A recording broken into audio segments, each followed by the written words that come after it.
창세기가 한 개인에 대한 부르심과 약속이었다면, 두 번째 책 출애굽기는 그 아브라함과의 약속에 기반을 둔 하나님의 세계 경영, 앞으로 이 세상에 내가 어떻게 복을 주시겠다라고 하시는 그 계획을 위해 한 민족을 부르신 내용이 기록되어져 있습니다.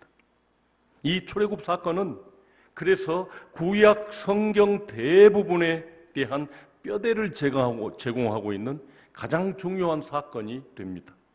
먼저 출애굽기의 핵심 사건을 한마디로 말하라 하면 유월절 어린 양 이야기입니다. 유월절을 이스라엘 민족의 출발점으로 하라고 하나님께서 말씀하셨습니다. 이 사건이 신구약 성경의 핵심인 하나님의 어린 양이 희생된 십자가 사건에 대한 그림자라고 하는 것입니다. 미리 이 다음에 일어날 큰 일, 온 세상을 구원할 메시아의 십자가와 부활 사건을 미리 알려주시기 위해서 하나님께서 이스라엘을 노예되게 하시고, 그 노예에서 어린 양의 피가 발라져 있는 그 집은 장자들이 죽지 않고 다 살아서 탈출하게 될 것이다 라고 하는 이 사건을 미리 기록해 둔 것입니다. 모세는 여호와께서 나와 같은 선지자 하나를 일으키리니 기시리니 하였고, 또한 예수님을 처음 본 세례 요한은 보라 세상 죄를 지고 가는 하나님의 어린 양이로라 라고 외쳤습니다.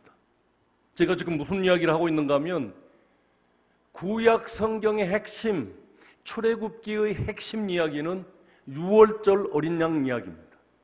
마지막 10번째 재앙이 애굽 땅에 내려질 때 모세에게 명령한 대로 양을 잡아서 그 피를 문설주와 문 임방에 발라놓은 그 집은 죽음이 들어가지 못하고 구원받고, 놀란 나머지 빨리 나가라고 밀어내서 온 민족이 탈출하게 됐던 이때가 이스라엘 민족의 시작이다. 유월절을 우리나라 설 명절같이 그들은 보내고 있다라고 하는 것입니다. 그런데 모세가 미리 나와 같은 선지자 하나를 유대인 너희들 형제 중에서 일어나게 하겠다. 그러니까 왜 하필이면 유대인이냐고 말할 수 없습니다. 하나님께서 그 유대인 중에서 세상을 구원할 메시아를 한 사람을 일으킬 거라고 모세가 예언했기 때문에, 기록된 말씀대로 주님을 오셨다가 기록된 대로 가셨기 때문입니다. 그리고 증명이라도 하듯이 성령 충만했던 세례 요한이 예수님을 처음 본 순간 보라 세상 죄를 지고 가는 하나님의 어린 양이로다. 유월절 어린 양의 실체, 세상을 구원할 메시아가 바로 이 사람이라 라고 손가락질 했던 것입니다. 아브라함을 불러 믿음의 조상으로 훈련시키시고 야곱의 12 아들들로 이루신 이스라엘 민족을 제사장 나라로 출현시키는 1차적인 하나님의 꿈이 성취되어 가고 있습니다. 그러므로 출애굽기에서 모세와 아론의 치열한 바로와의 협상과 하나님의 심판으로 애굽의 장자들이 죽음과 유월절 어린 양 이야기, 이 이야기는 하나님의 어린 양 이야기로 이어져서 인류 구원의 역사를 완성으로 나가게 하는 하나님의 꿈에 대한 이야기입니다. 머릿속에서 잘 정리하십시오. 이스라엘 사람들을 출애굽시키고 노예로부터 탈출시키기 위해서 어린 양 보혈의 피가 필요했다면, 예수 믿는 모든 사람들을 죄와 사탄으로부터 탈출시키기 위해서 짐승의 피가 아니라 죄 없고 흠 없는 하나님의 아들 예수 그리스도의 피가 필요했다. 이게 성경 전체의 핵심 이야기라는 것입니다. 그런 의미에서 출애굽 전 과정은 설득과 기적 그리고 심판으로 요약될 수 있습니다. 협상을 달리 표현하면 설득입니다. 그리고 9가지 재앙은 하나님의 기적이며 심판이었습니다. 하나님의 기적은 애굽 백성을 설득하는 중요한 방법이었습니다. 함께 읽어보실까요?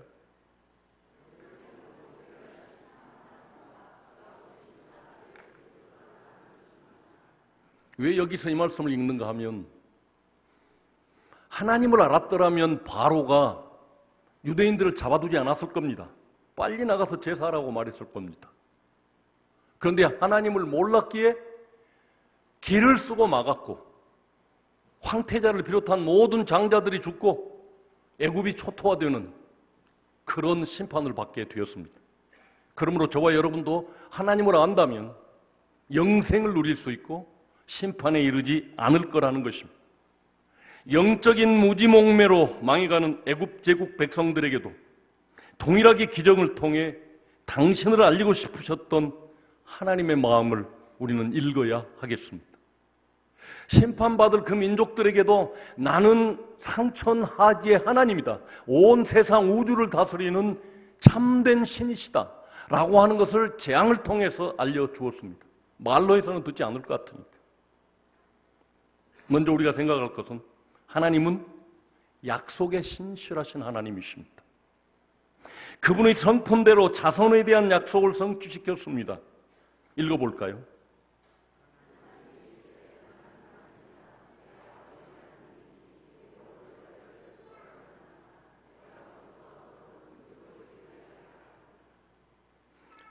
이 이야기는 죽은 줄만 알았던 아들 요셉이 애굽에 살아서 총리가 됐다는 이야기를 듣고 내려가기 위해서 마지막 자기들이 살던 브엘세바를 떠나기 전 그날 밤에 두려워하는 야곱에게 애굽으로 내려가는 건 하나님이 매우 싫어하시는 것이었다. 우리 아버지도 할아버지도 곤욕을 치루었다. 그래서 나도 내려가기 싫다라고 생각하고 있을 때 하나님께서 꿈에 나타나서 이렇게 이야기해. 두려워하지 말라. 거기서 내가 한 민족을 이루겠다고 약속하신 것입니다. 야곱 가족 70명은 애굽으로 내려온 후 생육하고 번성하고 매우 강하여 온 땅에 가득하게 되었습니다. 그런데 요셉을 모르는 새 왕조가 일어나서 이스라엘 백성은 이 같은 번성을 두려워했습니다. 그래서 그들은 곤혹스러운 노예로 힘에 넘치도록 일을 시키고 새로 태어난 남자아이는 모두 죽이라는 명령까지 내렸습니다. 아무리 일국의 황제일지라도 하나님의 뜻을 모르니 그분의 뜻에 대항함으로 망하는 길을 선택할 수밖에 없었던 것입니다. 하나님께서는 말살 위기에 놓인 이스라엘의 고통을 굽어보시고 출애굽을 준비하셨습니다. 히브리 남자아이로 태어나면서부터 죽을 운명에 처했던 한 아이를 죽게 할 수 없었던 그 부모가 그 아이를 살리기 위해 마련한 마지막 방법으로 갈대 상자에 역청을 바르고 그 강물에 떠내려가도록 내려보냈습니다. 바로 그때 강가를 거닐던 바로의 공주에 의해 발견되었고 마음속으로부터 불쌍히 여기는 마음이 생겨서 물에서 건져내다는 뜻에서 그 이름을 모세라고 이름 주었습니다. 40세까지 애굽의 왕자로 살며 최고의 교육을 받은 모세는 어느 날 궁 밖에서 이스라엘 사람과 애굽 사람이 싸우는 것을 보았습니다. 그리고 애굽 사람을 죽인 일이 탄로나서 자기 생명을 건지기 위해서 그 밤에 미디안 광야로 도망쳤습니다. 두 번째로 모세를 설득하시는 하나님과 만납니다.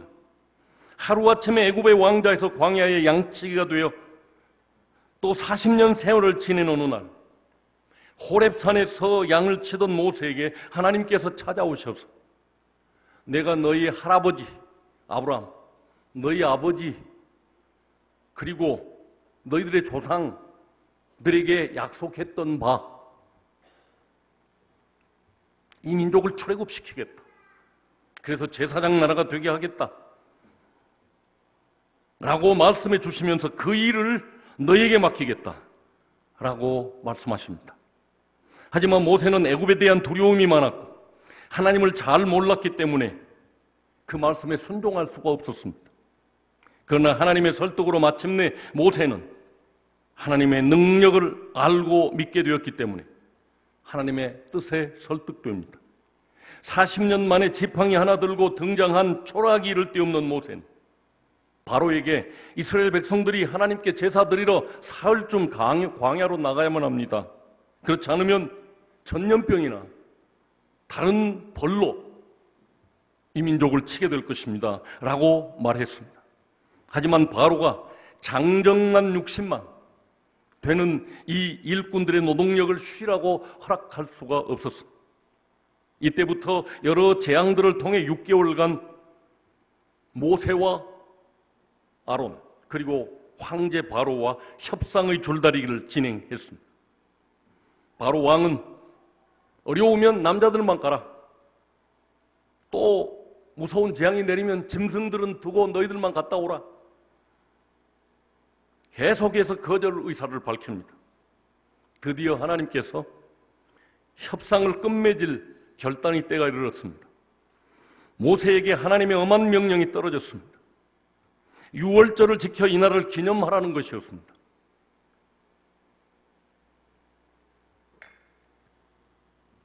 하나님께서 모세를 통해 6개월 동안 9번이나 꽤나 끈질긴 협상을 시도했으나 바로 황제는 끝내 거절하였습니다. 이제 마지막으로 하나님의 말씀 불순종에 대한 책임을 바로에게 묻는 장자의 죽음의 재앙이 내려질 것이었습니다. 동시에 이스라엘 백성에게는 모세가 전하는 하나님의 말씀을 믿고 어린 양의 피를 문 좌우에 문 인방에 바르라고 하는 이 최소한의 실천적 순종을 통해 죽음을 면할 것을 요구하셨습니다. 6월절, 이날은 이스라엘 백성이 오랜 종살이를 끝내는 새로운 출발의 날로 영원히 기념할 이스라엘 역사의 원년으로 삼게 하셨습니다. 마침내 하나님의 신호가 떨어지고 이스라엘 민족은 신속하게 출애굽합니다. 그런데 얼마 되지 않아서 바로는 애굽 군대의 특공대인 마병들을 거느리고 질풍노도와 같이 먼지바람을 일으키며 이스라엘을 뒤쫓아오고 있습니다. 이 광경을 본 백성들은 두려워 떨며 소리를 지르고 원망하며 불평했습니다. 그러나 모세는 하나님의 음성을 듣고 백성들에게 용기를 주었습니다. 여호와께서 너희를 위하여 싸우시리니 너희는 가만히 서서 그것을 보라는 것입니다. 동시에 모세가 바다 위로 지팡이를 내미는 순간 가로막혀 있던 홍해가 갈라지고 이스라엘 백성들이 홍해를 건넜어. 하나님께서는 바로와 그 군대를 뒤따라 들어오는 홍해 가운데서 물을 합쳐지게 만들어서 다 죽게 하였습니다. 이 모든 광경을 다 지켜본 모세와 이스라엘 백성들은 출애굽기 15장에서 하나님을 찬양하며 찬양으로 영광을 돌렸습니다. 함께 읽어보시겠습니다.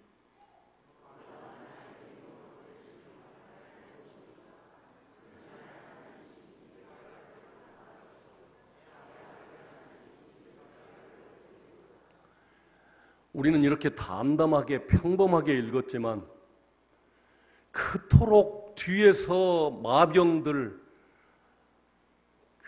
지금으로 치면 장갑차를 몰고 깔아 죽이겠다고 오는 그 무서운 군대들을 보고 심히 떨었는데 죽기는커녕 자기들은 살고 그 사람들은 물에 빠지는 그 광경을 보면서 이 사람들이 어떻게 노래했을 것인가. 우리처럼 이렇게 읽지 않았을 것입니다. 톤이 몇 배나 올라갔을 것입니다. 진심으로 하나님을 찬양. 하나님은 나의 구원이시고 나의 힘이십니다. 나의 방패십니다. 그 누구도 우리를 죽음으로 끌어갈 수가 없습니다. 하나님이 살아계시기 때문입니다 하고 찬양했습니다. 그렇게 출애굽한 지 한 달 만에 신광야라고 하는 것에 도착했을 때 이스라엘 백성들이 그동안 가지고 왔던 식량이 다 떨어졌어요.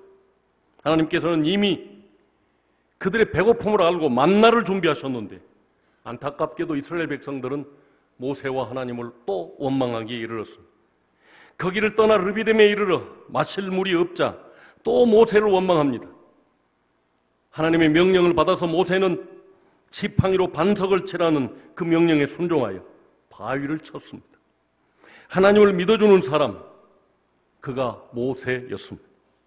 그토록 많은 경험을 통해서도 이스라엘 백성들 속에는 하나님에 대한 확신이 없었습니다. 볼 만큼 보았고 날마다 기적의 빵을 만나로 먹고 있으면서도 하나님께 대해서 원망하고 불평하고.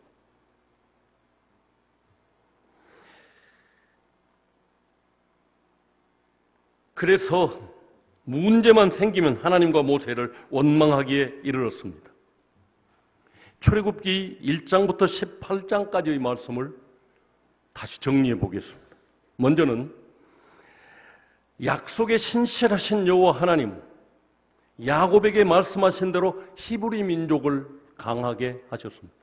70명밖에 안 되는 부족에서 200만이 넘는 큰 민족으로 만들었습니다. 이렇게 번성해가는 히브리 민족을 향한 애굽의 황제 바로의 계획과 하나님의 계획은 어떻게 달랐습니까? 야곱에게 약속하신 대로 히브리 민족을 번성하게 하셨습니다. 애굽으로 들어가는 것을 두려워하는 야곱에게 브엘세바에서 약속하셨습니다. 나는 내 하나님이라. 내 아버지의 하나님이니 애굽으로 내려가기를 두려워하지 말라. 내가 거기서 너로 큰 민족을 이루게 하리라. 그러므로 우리가 기억해야 할 것은 성경의 모든 약속을 믿어 내 것으로 삼고 그 약속을 이루실 여호와 하나님을 신뢰하며 나아갈 때 그 약속들이 야곱과 이스라엘에서 이루어진 것 같이 우리의 삶에서도 열매 맺게 될 줄로 믿습니다. 두 번째로 생각할 것은 모세의 인생을 세 부분으로 나누어 보면 하나님께서 모세를 향하여 세우신 데스티니, 그의 운명, 그의 사명, 곧 그의 인생의 설계도를 발견하게 되며 그 계획을 이루어 가시는 과정을 통해 여호와 하나님을 알 수가 있고 내 삶에서 그분을 신뢰할 수가 있게 됩니다. 하나님의 형상으로 창조된 각 사람마다 하나님의 설계도가 있습니다.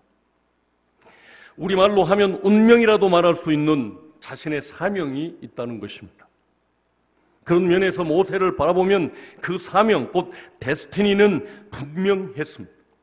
히브리인의 남자아이로 태어나서 죽을 운명에 처했지만 모세를 향한 하나님이 정하신 운명은 애굽 왕자가 되는 것이었습니다.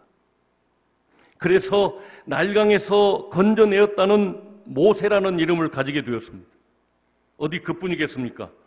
애굽의 왕자로서 하루아침에 광야의 목동이 되는 추락을 경험해야만 했습니다. 그렇게 40년을 또 양치기 목동으로 살았습니다.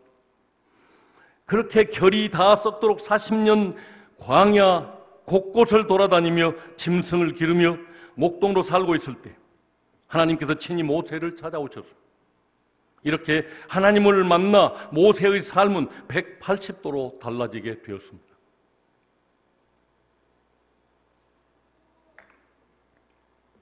(40년) 양치기 목동으로 광야를 떠돈 것이 허송세월이 아니었습니다. 이스라엘 백성들을 이끌고 어디로 어떻게 가야, 광야에서는 어떻게 해야 살아남을 수 있다는 지식을 몸으로 체득하게 했던 것입니다.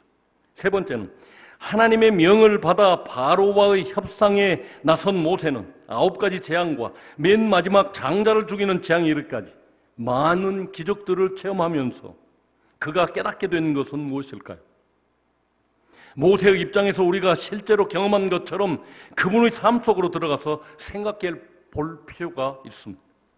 당시 바로 황제는 신으로 추앙받는 엄청난 존재였습니다. 실제로 태양신을 섬기며 태양의 아들로 숭배받았던 사람입니다.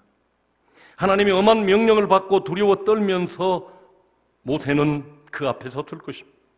그러나 시간이 거듭될수록 자기 손을 통해서 나타나는 기적을 경험하면서 모세는 황제 바로보다 하나님이 위대하시다는 것을 차차 알아가게 되었습니다. 아하, 히브리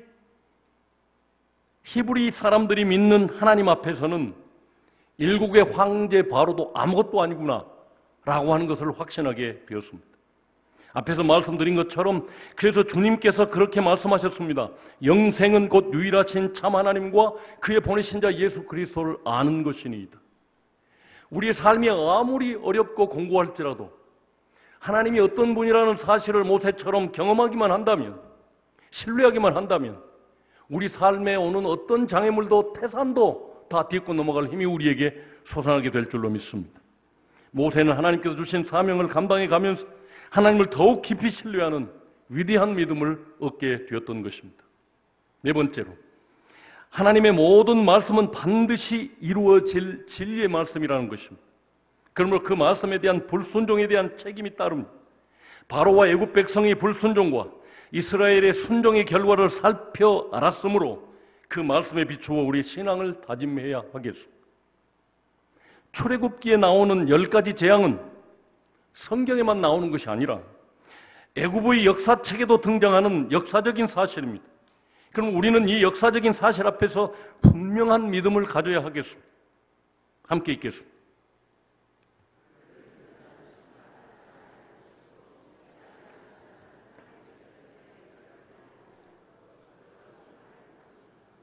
역사가 증명하고 있습니다. 하나님의 말씀에 순종하지 않은 바로와 그 백성들은 망했습니다. 지금도 애굽은 이집트는 후진국으로 있습니다. 그리고 그 말씀을 순종했던 조그만 민족 히브리 민족은 지금도 미국을 쥐락펴락하면서 대등한 외교를 하고 있습니다. 우리는 중국 눈치 보고 미국 눈치 본다고 맨 야당들로부터 공격당하고 있는 것을 여러분들이 요즘 뉴스를 통해서 듣고 계실 줄로 압니다.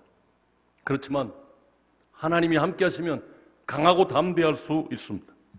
그러므로 시간이 거듭될수록 모세의 믿음은 위대해지고 있어서 10가지 애굽 심판에 대한 재앙을 겪어오면서 탄탄해진 모세의 믿음은 홍해가 앞을 가로막고 애굽 군대가 뒤에서 추격해 온다 손치더라도 그 앞에 선 모세의 믿음은 결코 흔들리지 않았습니다. 지금 우리가 이런 믿음을 얻기 위하여 그 입장에서 그 믿음을 생각해보고 결국은 원수들마저 물에 빠져 멸망하는 것을 보고 부른 그들의 찬양에 동참해야 하겠습니다. 그리고 모세는 계속되는 재앙을 통해 어마어마한 진리를 발견하게 되었습니다.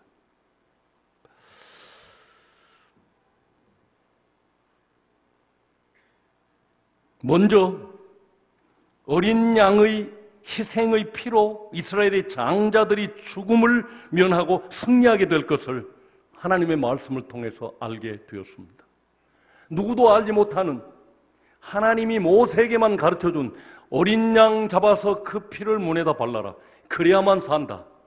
이 비밀을 모세밖에는 몰랐잖아요. 두 번째는 모세는 자기를 모델로 하는 한 구원자가 이스라엘 사람 중에서 나타날 것을 알고 예언했습니다. 읽어보시겠습니다.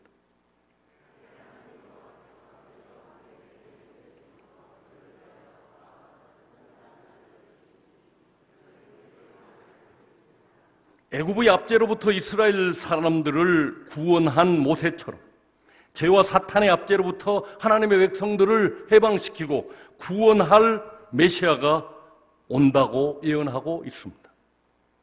이 예언에 따라 예수님은 유대인으로 태어난 것입니다. 이 예언이 없었다면 어느 민족에게서 태어날 줄 아무도 몰랐겠죠. 오순절에 임하신 성령의 충만한 베드로가 이렇게 선포했습니다. 읽어보십시오.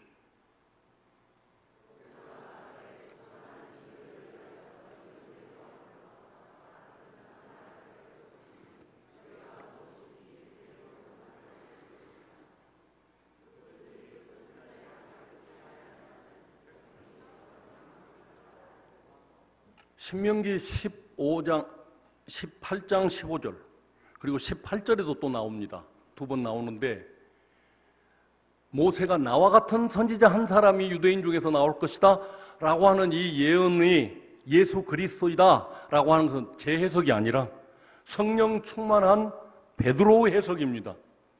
모세가 예언했던 그 예언이 성취되어서 지금 나사렛 예수가 세상을 구원할 구원자로 부활하셨다라고 베드로가 설교하고 있는 것입니다. 그래서 십자가의 고난과 부활을 통해 자기 백성 구원을 완성하실 주님의 구속 사역의 완성을 위하여 모세와 엘리야가 등장하는 사건이 나타나죠. 함께 읽어보실까요?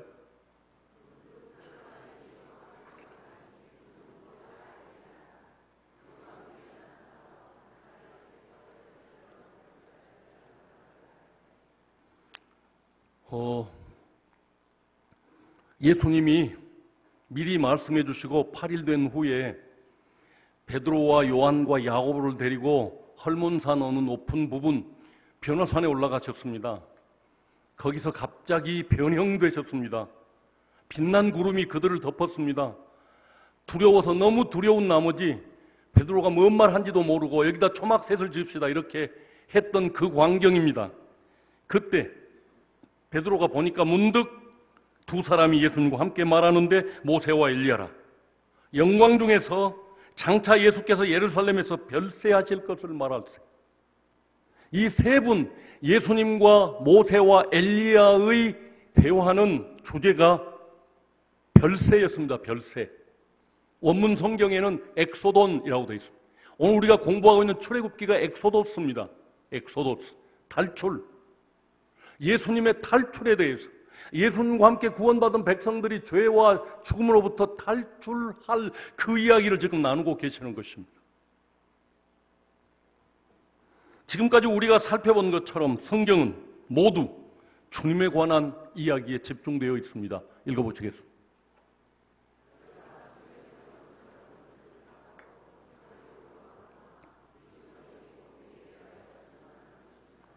앞으로 우리가 성경을 읽을 때 모든 부분에서 이 부분은 예수님과 어떤 관계가 있는가를 늘 생각하면서 읽으셔야만 됩니다. 왜냐하면 지금 제가 출애굽기, 예수님의 출생, 예수님의 십자가 사건과는 가장 먼 성경 중에 하나인 출애굽기 이야기도 어린 양, 6월절 어린 양이 하나님의 어린 양 예수가 되는 사건을 미리 내다보게 한 것이라고요. 예수님이 변형되어져서 변화산에서 해같이 빛나는 얼굴을 보여주셨을 때 주님의 탈출, 죽음을 이기고 부활하실 것을, 그리고 그 믿는 모든 사람들이 뒤이어서 부활하게 될 것을 내다보는 이야기를 하고 계셔서 이제 함께 기도하도록 하겠습니다. 깨달은 말씀을 제가 정리하겠습니다. 첫 번째는 여호와 약속의 신실하신 하나님을 온전히 신뢰하게 하옵소서. 400년 동안 이방에서 객이 될 것이라고 아브라함에게 약속했고, 야곱에게는 너희가 큰 민족을 이루고 거기서 탈출하게 될 것이라고 하셨던 약속을 다 지켜주신 분이십니다. 그들의 원망 불평과는 상관없이 하나님은 약속하신 것은 지키시는 분이십니다. 두 번째는 모세가 태어나기 전부터 그를 향한 계획을 세우시고 때가 이름에 왕자에서 목동으로, 그리고 이스라엘의 영도자로 삼으신 하나님의 인도하심에 온전히 순종하게 하옵소서. 모세가 그렇게 살았던 것처럼 우리도 하나님의 인도하심에 온전히 따라 살면 위대한 믿음의 사람들로 서게 될 거라는 것입니다. 세 번째는 하나님은 당신이 계획하신 일을 그 뜻대로 반드시 이루어 가시는 절대 주권자이다. 당신의 뜻대로 세계를 경영하시는 절대 주권자이시다. 그러나도 그분의 뜻에 온전히 순종하고 따라간다. 네 번째는 우리들도 주님의 일에 헌신하는 동안 아브라함과 모세 같은 큰 믿음을 얻어 믿음의 거장들이 되게 하옵소서. 우리 테일라 찬양단 나오는 동안 함께 기도하겠습니다. 함께 기도합니다. 사랑의 하나님,